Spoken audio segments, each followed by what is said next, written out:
Great day out there. Welcome to the show. Dr. Long Life for you. My name is James Komolafe. I am a certified cognitive behavioral therapist and had my certification on a doctoral work in behavioral health.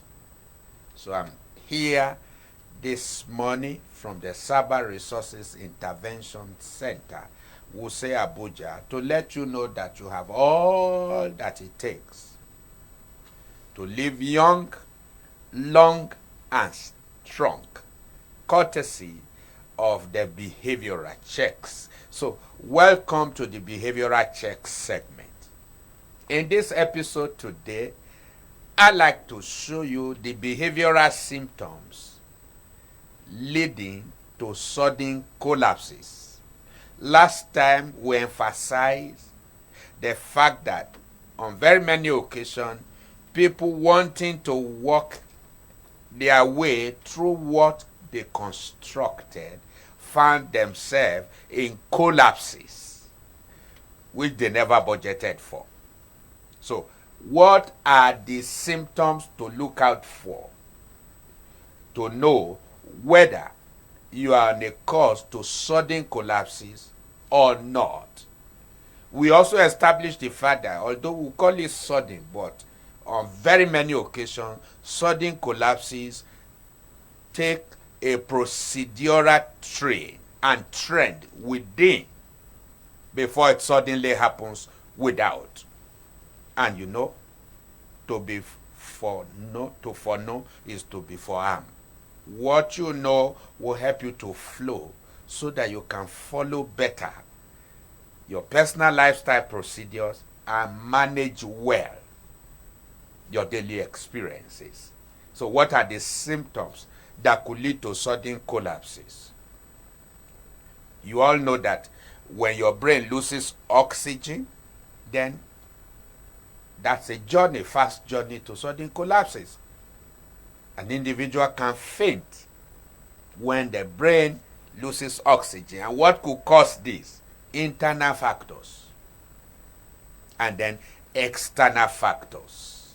If you find yourself in a room that is not too ventilated, no air, not too aerated, you see, you can begin to lose some oxygen there, depending on your level of vulnerability, depending on how strong you are. And you see some people, they can't stand it when they have some measure of heat there. So please know what your body contains and can contain as well, and do the needful. So loss of oxygen to the brain could be triggered either from inside or outside. That's why you don't joke with whatever is happening with you or ignore it, or to say, well, I will talk about it later or I will look at it later. Fainting could lead to it. Even fear can cause sudden collapses. Trauma, emotional trauma. Have you been there where you had a bad experience or an ugly encounter that keeps resonating within you? You have even possibly prayed about it, but you find it recurring over and over. You need an intervention. Motivation has its own place. Behavior intervention, which we do to be able to track the origin, the source, and the cause of that defect, is very vital so that you can be free once and for all. Some people could be so lost in their thought, and before you know it, they can sit down in a place for 10-20 minutes and they are just thinking deep and begin to go through what we call implosion. When you don't have expression and being able to explode out, then you go through implosion and you begin to sink deep into bad thoughts, ugly thoughts, which could lead to anything. It can even lead to depression. Some of the depressive tendencies begins from there. So please take note of your thoughts. Take charge of your thoughts per day, because your thoughts make you. When you don't manage your thoughts, especially the good, the bad, and the ugly, they have the tendency to manage you. So, who is in charge? The good, the bad, and the ugly. Very vital. It could be a behavioral symptom that could lead to sudden collapses. Then, how about your water intake?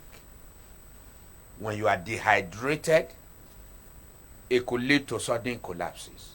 When you don't have enough fluid, and then people are found taking all kinds of soft drinks and all that before they even take water. No, please let water be major. In fact, practice water therapy. One of the days we'll talk more about that. You need to be fluidy. When you are fluidy, you give your vital organs within you the capacity to perform better and brighter. Dizziness can also cause sudden collapses. And then when you sit down too long in a place, you see, you are not supposed to sit on a particular chair just because you are working and you are sitting for 4, 5 hours, 7 hours, 8 hours, not standing up. It could be very fatal. It could lead to sudden collapses. So, and then when you overstand beyond your capacity and your ability, and you just stand in one place, you might want to ask me, okay, how about people in the military and all of that? You know, that's a special case. But you know your coping mechanism, your power, and your ability to contain, and you just stand in a place for a very long time, even when your body is giving you signal that something is going the wrong way, and you just allow it, it can lead to sudden collapses. Don't sit in a chair for too long. Find some little varieties to create into your workspace before it becomes something else. Then, when you begin to find your heart condition going the negative order, so your breathing is beginning to get affected, maybe by the reason of the way you think or an information that just filtered through you, which is bad, and you can't control yourself, it can lead to sudden collapses. Anything that will make your emotion to be uncontrolled and get you destabilized, you call it disaster, you call it tragedy, that will not be your portion, of course, by the power of God. But what are we saying? Those are things you should manage well. Those are trends and times you should manage well, so that you don't cause major havoc to your health, to your lifestyle, and to your productivity, just because you are giving a reaction most of the time to what happens around you. Don't allow what happens around you to get inside you, so that you won't amplify the challenges around. Then, how about invasive thoughts? Have you been there where you just find yourself not being able to free yourself from some certain thoughts, and they are becoming prevalent in your mind and dominant over your life? And you said, oh, I have prayed, I have even fasted, I have made the confession they told me. Maybe you need more than that. So please speak up and out and get help, so that you can walk away from some of those dominant thoughts. You see, you can be, such thoughts at times could be so forceful as to telling you to go and do something bad, like injure yourself, kill somebody, cause a havoc, and it's impeding and compelling on you. That can be through some levels of addiction that graduated to that level from some bad behavior that you have repeated over several times, which we call habits. Habits can grow into addictive behavior when you begin to lose your power of control. You know that, yes, this thing is bad, but you say, I can't just help it. I have tried. It could be drug addiction. It could be porn. It could be anything. You just lose control. Please speak up and get help, so that through behavior intervention we can deconstruct that scenario and then pull you out of that rubbish and bring you into your fullness again. And then some people have mental instability. They are just unstable. They sit here, before you know it, they pant here, and it could lead to sudden collapses, because you see, it could even have been triggered through poor sleep pattern. Some people don't sleep, and they cannot sleep more than 2 or 3 hours. That is very injurious to your health and to your lifestyle and to your productivity, which will consequently affect how long you live. So please, you need to sleep well. At least 6, 7, 8 hours in 24 hours. You need to sleep so as to give your vital organs, your body, your mind, the template for freshness and to do things right and to be the right person for your right job. So you have sleep problems, or you are skipping sleeps or meal. Some people even sleep on empty stomach. And they say, well, I can't sleep until my tummy is empty. Well, that is double jeopardy, behaviorally speaking, because even when you sleep, you burn energy. And so you need calories to even sleep, not only to work. Because even when you sleep, it's part of some certain works you do, though not physically, but some works that helps you to coordinate very well and very okay. So you need your sleep to be regular, then eat meals as at when due. Don't burn energy and you burn your reserve and the little you build before you build back. No. Just like you want to travel, you set out on a journey by branching at a filling station and you buy full tank.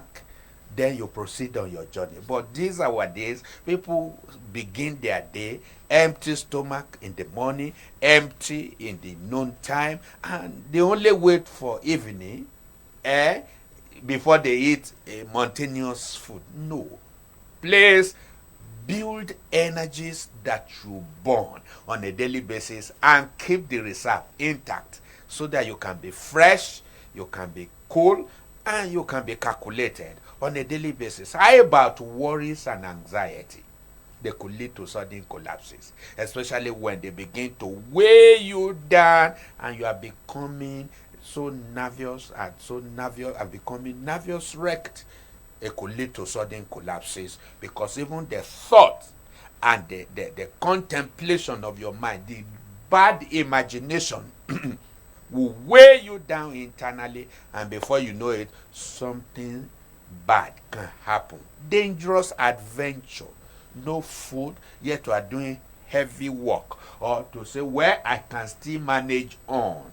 I will do it later. You adjourn, you postpone. Or you say, when we get to the bridge, we will know how to cross it. Please, don't do that. When you go through any of these, it can be a gateway to sudden collapses. The collapse may not be falling down. It could be collapse in relationship. It could be collapse in responsibility. It could be collapse in your lifestyle. It could be collapse in even relationship. It could also trigger a collapse into high blood pressure. Don't ever joke with a collapse, because a collapse can lead to an ultimate physical collapse that can lead to partial stroke, that can lead to instant death, which is prevalent in our days. We've seen cases where people even die in their sleep. Like I said, collapses don't just happen. We walk through them knowingly and unknowingly as far as their procedures is concerned. So please speak up now. Don't trivialize it or take things for granted and say, well, my body is used to it. Later I will change. A little drop of water, people say, will make a mighty ocean. When last did you do your behavioral check? Very vital. As you do your medical checkup, so you need to do behavioral checkup from the neck up so that you can be good neck down. Take an assessment from my social media handle and see how balanced you are. Don't give room to any collapse. Don't give room. It doesn't show on their face, but the procedures build up and accumulate within. You can check whether you are constructing or you are on the path to collapses by running your behavioral checkup, which is downloadable from my social media handle, and then you can be stronger. Don't say, I know how I've been living for the past 40, 50 years. I know myself. Things go down with time. Do the needful and then give a call today, Dr. Long Life, on my telephone. Send a message and let us hear your story so that you can walk in prevention. Call me today on 08035 999 220 and embrace a support. Thank you for listening today and see you next time. Bye-bye.